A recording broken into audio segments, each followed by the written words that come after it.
गरीब परिवार में पली बड़ी नेहा शादी करके खानदानी रईस ससुराल में आती है और जब दुल्हन के जोड़े में गाड़ी से उतरती है तो देखती है कि घर के बाहर फव्वारा है जो कि चांदी का बना था। और जब आगे बढ़ती है तो घर का चांदी का दरवाजा देख और हैरान होती है और दरवाजे पर खड़ी होकर मन में कहती है, मुझे ये तो पता था कि मेरा ससुराल खानदानी रईस है, पर इतना होगा सोचा नहीं था। ससुराल में कदम रखते ही चांदी का दरवाजा फव्वारा देखकर नेहा काफी खुश होती है। कुछ ही देर में उसकी तीनों सास आती हैं जो चांदी, हीरों और सोने से लदी हुई हैं। दरवाजे पर सुमित्रा चांदी का कलश और हाथों में चांदी का थाल लेकर नेहा की आरती उतारती है। चलो सुमित्रा, तुम्हारी भी बहू आ गई। सुमित्रा आरती उतारती हुई कहती है, हाँ दीदी, मुझे तो इस पल का कब से इंतजार था। अब हम तीनों की बहुएं हैं, हमारी तरह ही अब अपने हीरे, सोने और चांदी के ससुराल को संभालेंगी। हे भगवान, मुझे तो अब तक यही लग रहा था कि मेरा खानदानी रईस है, पर नहीं, मेरा ससुराल तो हीरा, सोना, चांदी से भरा हुआ है। कुछ ही देर में नेहा का गृह प्रवेश होता है और घर के अंदर आते ही उसे सोफे पर बिठा दिया जाता है। और जब वो बैठती है तो टेबल पर रखा चांदी का वास, चांदी की टेबल, दीवार घड़ी और भी घर में चांदी से सजा सामान देखकर नेहा काफी खुश होती है और एक एक करके सभी लोग उसे शादी का गिफ्ट देते हैं। बहू, हम तो तुम्हारे ससुराल की तरह खानदानी रईस नहीं है, इसलिए हम तुम्हें साधारण ही सामान दे सकते हैं। तो क्या हो गया आंटी जी, आप मेरी बीवी को आशीर्वाद देने आई, यही काफी है।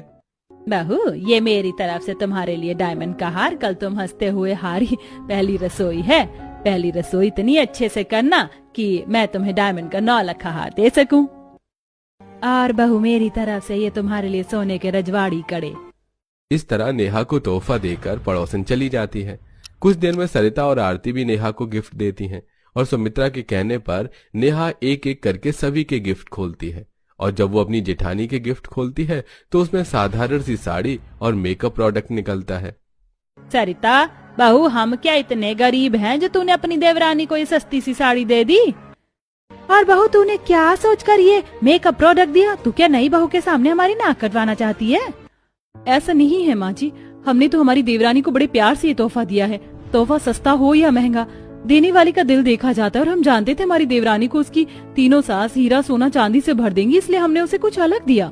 दीदी, मुझे आप दोनों का गिफ्ट बहुत पसंद आया, इसलिए ताई जी आप मेरी दोनों जेठानियों को मत डांटिए। वो तो नेहा बहू की वजह से हम तुम्हें छोड़ रहे हैं, वरना आज हम तुम्हें बताते कि हम कितने अमीर हैं। इतना बोलकर आशा और शांति अपनी बहुओं के साथ अपने घर चली जाती हैं। और जब नेहा अपने कमरे में जाती है तो बेड पर बैठकर कमरे में भी चांदी की ड्रेसिंग टेबल, अलमारी, बेड और बाकी सामान देखकर रवि से कहती है, रवि, आज मैं बहुत खुश हूँ। मैं ये तो जानती थी कि मेरा होने वाला ससुराल रईस है, पर मैं ये नहीं जानती थी कि मेरा ससुराल हीरे, सोने और चांदी से भरा पड़ा है। जब मेरा चांदी का ससुराल इतना सुंदर है तो हीरे और सोने से बना ससुराल कितना ही सुंदर होगा। चिंता मत करो, वो भी कल तुम देख लोगी। इतना बोलकर रवि और नेहा सो जाते हैं। अगली सुबह नेहा सोने के कड़े, डायमंड का बड़ा नेकलेस, टीका, इयररिंग्स के साथ चांदी का कमरबंद पहनकर आती है जो उसे कल मिला था। जैसे ही वो कमरे से बाहर निकलती है उसे लेने वहां सरिता और आरती खड़ी होती हैं जो कि सिंपल थी। सोने और हीरे से भरे ससुराल वाली मेरी जेठानियां कल इतनी सजी थी, आज इतनी नॉर्मल कैसे? वो तुम्हें बाद में पता चल जाएगा, फिलहाल आज तुम्हारी पहली रसोई है ना, इसलिए हम तुम्हारे पास आए। चलो हम तुम्हें तुम्हारी रसोई दिखाते हैं। इस तरह आरती और सरिता नेहा को घर के बाहर ले जाने लगती हैं।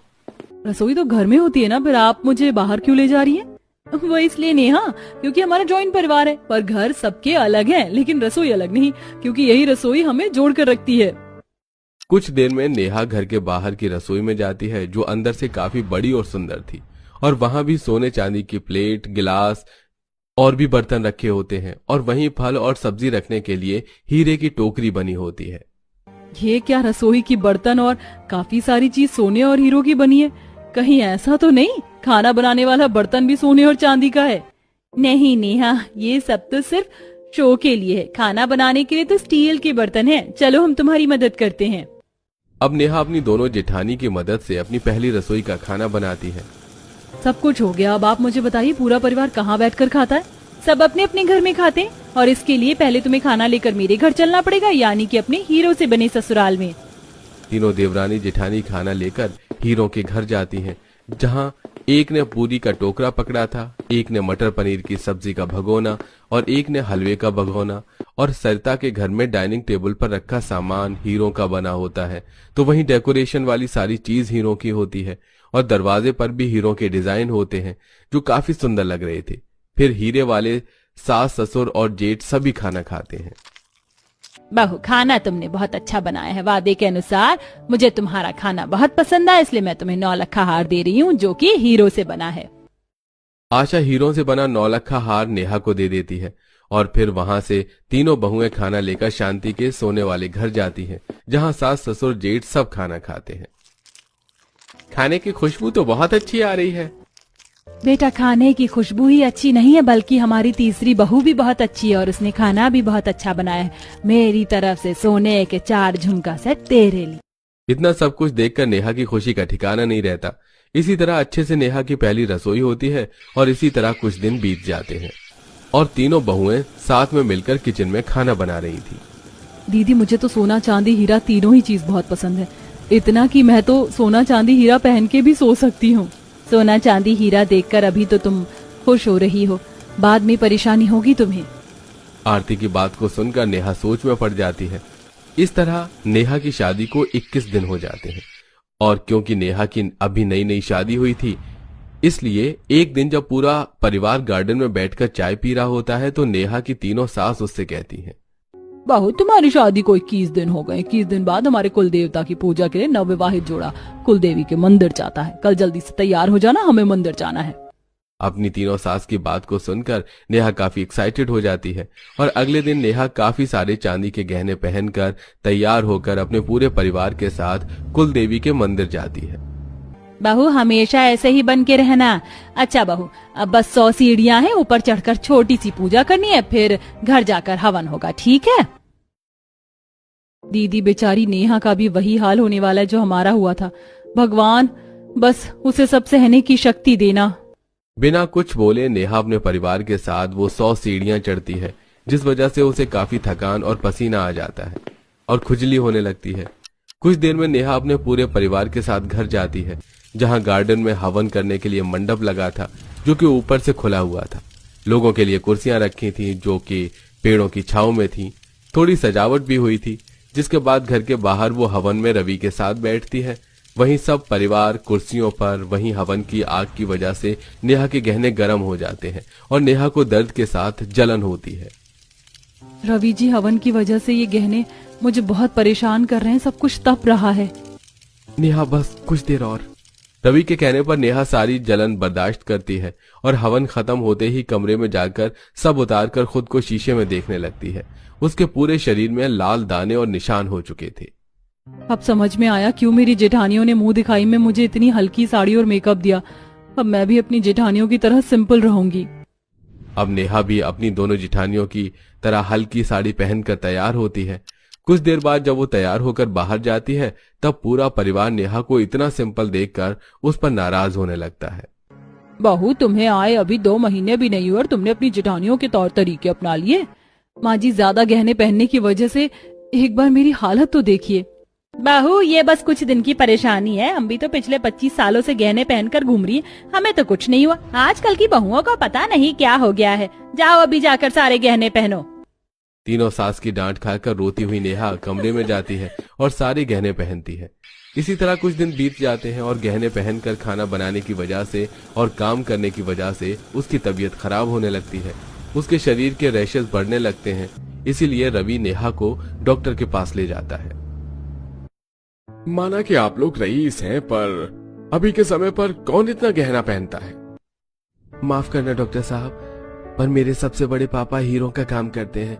मेरे दूसरे ताऊजी का सोने की दुकान है और हम खुद चांदी बनाते हैं। हमारे घर में हीरा सोना चांदी की कोई कमी नहीं है, इसलिए मेरी माँ चाहती है कि उनके घर की बहुएं हर वक्त सोने चांदी हीरों से लदी रहें। अगर वो ऐसा चाहती हैं तो एक बार उन्हें रिपोर्ट दिखा देना। इन्हें एलर्जी हो गई है। आपकी बीवी को अब ठीक होने में 1 साल से ज्यादा का समय लगेगा। डॉक्टर की बात सुनकर नेहा सारे गहने उतारकर गाड़ी में रख देती है और जैसे वो घर पहुंचती है, घर के बाहर ही तीनों सास खड़ी होकर उसे सुनाने लगती हैं। अरे तुम तो यहाँ से गहने पहन कर गई थी, पर गहने कहाँ गए? अभी जाकर गहने पहनो, अब तुम गरीब नहीं रही, खानदानी रईस घर की बहू हो। भूल गई तुम्हारी तीनों सास का खानदानी बिजनेस है, हीरे सोने चांदी का। बस कीजिए आप तीनों, पूरा शहर जानता है कि हम खानदानी रईस हैं और हमारे दादा परदादा हीरे सोना चांदी का काम करते आ रहे हैं, जिस वजह से हमारे घर की एक एक चीज भी हीरे सोने चांदी से बनी है। पर मेरी बीवी इंसान है, इसलिए वो भी मेरी दोनों बड़ी भाभी की तरह रहेगी।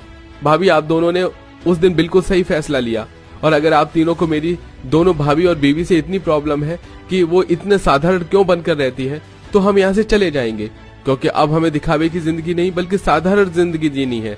माँ काकी, व्यापार को व्यापार की तरह देखो, जिससे आपके बच्चों को दिक्कत हो उसे गले लगाकर मत रखो। तीनों सास अपने बेटे की बात सुनकर मुंह बनाकर अंदर चली जाती हैं, जिसके बाद नेहा भी अपनी जेठानी की तरह साधारण बनकर रहती है और तीनों बहुएं अपनी सास की आंखों में इसी तरह हमेशा खटकती रह जाती हैं। स्विमिंग पूल वाली ससुराल आई नदी किनारे नहाने वाली देवरानी। पूजा और उसकी बहन नदी में रेस लगा रही हैं और तैरते हुए एक दूसरे से बात कर रही हैं। ये तो मेरी लास्ट रेस है, माँ से छुप कर आई हूँ, अब जल्दी से घर चलते हैं, नहीं तो माँ नाराज हो जाएंगी। वैसे ही कुछ दिन में मेरी शादी है, शहर में तो नदी भी नहीं होगी, पता नहीं वहाँ मैं कैसी तैराकी करूँगी, पर कोशिश करूँगी किसी न किसी बहाने यहाँ आऊँ और तेरे साथ ऐसे ही रेस लगाऊं। अपनी बहन के साथ स्विमिंग कर पूजा अपने घर आती है, जहाँ इसी तरह कुछ दिन बीत जाते हैं और पूजा शादी करके अपने ससुराल जाती है। आज पूजा का ससुराल में पहला दिन था और वो अकेली अपने कमरे में खिड़की के बाहर का नजारा देख रही होती है, जहाँ उसे नदी जैसा कुछ नजर आता है। बस एक स्विमिंग पूल जरूर था। पूजा ये सब देख रही होती है कि तभी वहाँ उसकी जेठानी ज्योति आई है। अरे, इतनी देर से स्विमिंग पूल को क्यों देख रही हो? स्विमिंग पूल को देखने से तुम तैरना नहीं सीख जाओगी। जानती हो, स्विमिंग पूल हमारे मोहल्ले वालों ने ये मिलकर बनाया है। खैर, तुम्हें तो तैरना ही नहीं आता होगा, तुम गाँव की जो ठहरी। वैसे स्विमिंग पूल भी तुमने पहली बार ही देखा होगा। मैं तो बस यहाँ ये कहने आई थी कि कल तुम्हारी पहली रसोई है, तो थोड़ा समय से उठना। ठीक है दीदी। कितना छोटा स्विमिंग पूल है, इसमें इंसान क्या ही तैरेगा। क्योंकि पूजा गांव से थी, इसलिए ज्योति उसे स्विमिंग पूल का अकड़ दिखाकर वहां से चली जाती है। इसी तरह कुछ दिन बीत जाते हैं और सुमित्रा के कहने पर एक दिन ज्योति पूजा को अपने साथ बाहर ले जाती है, जहां स्विमिंग पूल पर ट्रेनर वहां के लोगों को स्विमिंग सिखाने के लिए आया होता है। ज्योति जी, तो ये है आपकी देवरानी, क्या इन्हें भी स्विमिंग सीखनी है?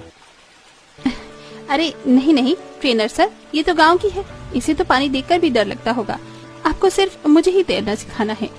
जब ज्योति पूजा का मजाक बना के उसे नीचा दिखा रही होती है, तो पूजा स्विमिंग पूल के पास बैठकर स्विमिंग पूल में हाथ डालकर पानी छूती है और उसे अपने मायके के दिन याद आते हैं, जहां वो अपनी बहन के साथ हर दिन नदी पर तैरने के लिए जाती थी और लंबी रेस लगाती थी। ये सोच पूजा खुद से कहती है, ये पानी देखने में कितना साफ है, पर स्वच्छ नहीं है। इस पानी को छूकर ही पता चल गया, इसमें नदी जैसी बात नहीं। आखिर नदी नदी होती है और स्विमिंग पूल स्विमिंग पूल। इतना सोच पूजा स्विमिंग पूल के पास खड़ी रहती है, तो वहीं ज्योति स्विमिंग पूल की कॉस्ट्यूम पहन कर आती है और ट्रेनर उसे स्विमिंग पूल में तैरना सिखाने लगता है। इसी तरह कुछ दिन बीत जाते हैं और इस बार जब पूजा ज्योति के साथ स्विमिंग पूल जाने लगती है, तो ज्योति उसे अपने साथ ले जाने से मना कर देती है। पूजा, तुम हमारे साथ जाकर क्या करोगी? तुम गांव की हो, तुम्हें स्विमिंग करने में बहुत समय लगेगा। चलो काजल, हम ही चलते हैं। हाँ भाभी, आप कुछ समय बाद जाना स्विमिंग पूल। वैसे भी आप अभी नए हो और बाहर बहुत गर्मी है और घर में भी तो इतने काम है। ज्योति इसी तरह बहाने बनाकर पूजा को स्विमिंग पूल जाने से रोक देती है। समय यूं ही गुजरता है और एक दिन और पूजा अपनी सास और जेठानी के साथ मार्केट जाती है, जहां रास्ते में उसे एक बड़ी सी नदी दिखती है। अब जैसे ही पूजा अपनी सास और जेठानी से कुछ बोलने वाली होती है कि तभी सुमित्रा बोलती है, कितने गंदे लोग हैं ये। कच्ची कॉलोनी के लोग किसी भी गंदे पानी में डुबकी लगा देते हैं। मुझे तो समझ नहीं आता, इतनी कड़कड़ाती धूप में भला कोई इतने गंदे नदी में कैसे नहा सकता है। हाँ माँ जी, ये नदी कितनी गंदी है और उससे भी गंदे यहाँ के लोग कितने अनहाइजेनिक है। घरेलू कपड़े में ही इतनी गंदे तरीके से नहा रहे हैं, ऐसे ही तो ये लोग बीमार पड़ते हैं। और देखो कुछ लोग कैसे धूप में खड़े हैं, इन्हें तो गर्मी भी नहीं लगती। अपनी जेठानी और सास की बातें सुनकर पूजा कुछ नहीं बोलती। कुछ देर में वो सब घर जाते हैं और पूजा अपने कमरे में जाकर बैठती है।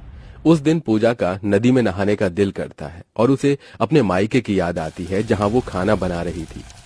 दीदी कितनी गर्मी लग रही है, माँ भी गर्मी नहीं है, चलो ना एक रेस लगा कर आते हैं, देखना इस बार तो मैं ही जीतूंगी।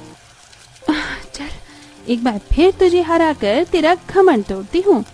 दोनों बहन नदी पर जाती हैं और रेस लगाती हैं, पर पूजा इतनी तेज तैराकी करती है कि उसकी बहन उससे काफी पीछे रह जाती है और इस तरह पूजा रेस जीत जाती है। ये सब सोचते सोचते पूजा को हंसी आने लगती है और वो खुद से कहती है, गांव में खाना बनाकर या गर्मी से परेशान होकर मैं अपनी बहन के साथ नदी पर चली जाती थी, पर यहाँ तो गर्मी में भी घर में ही रहना पड़ता है।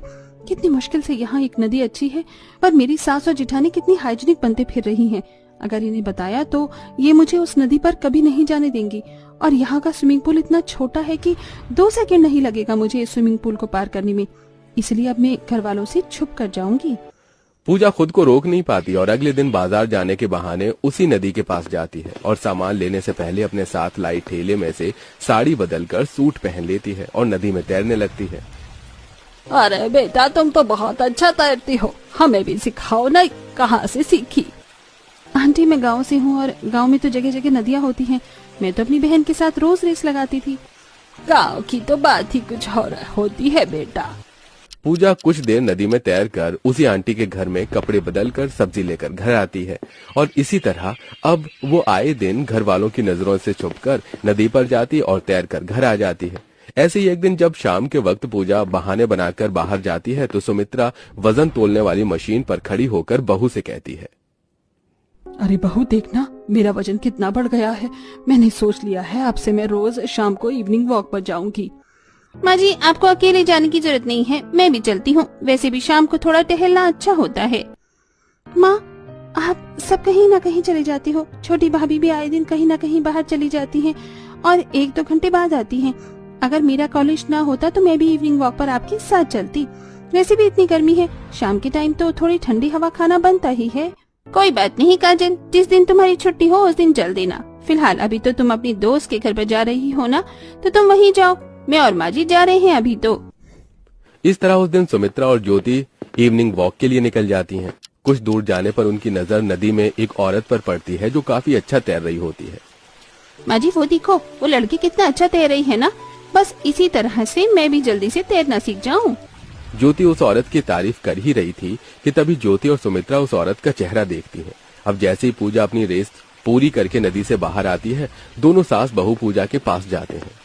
जब तुम्हें इतना अच्छा तैरना आता है तो तुमने मुझे कभी बताया क्यों नहीं? दीदी क्योंकि मैं नहीं चाहती थी कि आपको ये जानकर दुख हो कि मुझे बहुत अच्छा तैरना आता है, क्योंकि आप मुझे नीचा दिखाती थी और बहुत घमंड से बोलती थी। उस दिन पूजा अपनी जेठानी को उसी की भाषा में जवाब देती है। कुछ देर में पूरा परिवार घर आता है और अगले दिन हिम्मत करके ज्योति सुमित्रा के साथ पूजा के कमरे में जाती है और बैठकर उससे बातें करती है। पूजा तुम्हें तो बहुत अच्छा तैरना आता है, मुझे बताओ ना तुमने इतना अच्छा तैरना कहाँ से सीखा? और अगर तुम्हें तैरना ही था तो हमें बता देती या स्विमिंग पूल चली जाती। तुम इतनी गंदी नदी में जाकर हमारी नजरों से छुप छुप कर इस गर्मी में क्यों तैर रही थी? हाँ बहू तू हमें एक बार कहकर तो देखती। माँ जी आप जिसे गंदी नदी बोल रहे हैं वो गंदी नहीं है, गंदा तो आपका स्विमिंग पूल है जिसमें पानी को साफ रखने के लिए केमिकल मिलाया जाता है, और आप दोनों इतने ज्यादा हाइजीन वाले बनते हैं कि क्या ही बताऊं। बस यही वजह है कि आप लोगों को मैंने कभी सच नहीं बताया और इस गर्मी में भी छुप छुप कर नदी पर जाकर मुझे तैरना पड़ा। अच्छा जो हुआ सो हुआ, उन सब के लिए हमें माफ कर दो, पर मुझे तैरने का बहुत शौक है। हम मोहल्ले वालों ने एक मोहल्ले में स्विमिंग पूल बनवाया ही इसलिए था ताकि हम सभी को तैरना आए, और जब तुम इतनी अच्छी तरह से तैरना जानती हो तो हम क्यों ट्रेनर पर पैसे खर्च करें? तुम ही मुझे तैरना सिखाना, फिर हम देवरानी जेठानी रेस लगाएंगे। अगर आप इतना कह रही हैं तो मैं आपको तैरना सिखाऊंगी। चलिए स्विमिंग पूल चलते हैं। कुछ देर में पूजा और ज्योति स्विमिंग पूल पर जाती हैं, जहां स्विमिंग पूल से उतरकर पूजा अपनी जेठानी को तैरना सिखाती है। दीदी स्विमिंग पूल में तैरते वक्त हमेशा इस बात का ध्यान रखें कि आपका शरीर बिल्कुल सीधा हो और पैरों को चलाते रहो जैसे मैं कर रही हूँ। बहू तो कह रही थी कि तेरी देवरानी गाँव की है, उसे पानी से भी डर लगता है, स्विमिंग पूल में तैरना तो दूर की बात, राज ये तुझे तैरना सिखा रही है। बहू तू बहुत अच्छा तैरना जानती है, मेरे बेटे की स्कूल में कंपटीशन है तो उसे तैरना सिखा देना। इस गर्मी की वजह से समय पर वो ट्रेनर आता भी नहीं है। भाभी मुझे भी तैरने का बहुत शौक है, पर उस ट्रेनर से मुझे डर लगता था, इसलिए जब वो ट्रेनर आता था तो मैं यहाँ से भाग जाता था। पर अब मुझे भी आपसे तैरना सीखना है। मेरी देवरानी सबको तैरना सिखाएगी अब, क्योंकि हम सबको पूजा तैरना सिखा रही है, तो हमें उस ट्रेनर की क्या जरूरत, उसे हम आज ही मना कर देंगे। वो सब तो ठीक है, पर रेस और कंपटीशन के लिए स्विमिंग पूल बहुत छोटा है। मैं तो कहती हूँ आप इसे बड़ा करवा दीजिए। इस तरह सभी मोहल्ले वाले मिलकर उस ट्रेनर को आने से मना कर देते हैं और पूजा के कहने पर कुछ ही दिनों में स्विमिंग पूल को और बड़ा बनवाया जाता है, जिसके बाद पूजा घर का सारा काम खत्म करके शाम के वक्त न सिर्फ अपनी जेठानी को बल्कि साथ में मोहल्ले के बाकी लोगों को भी तैरना सिखाती है।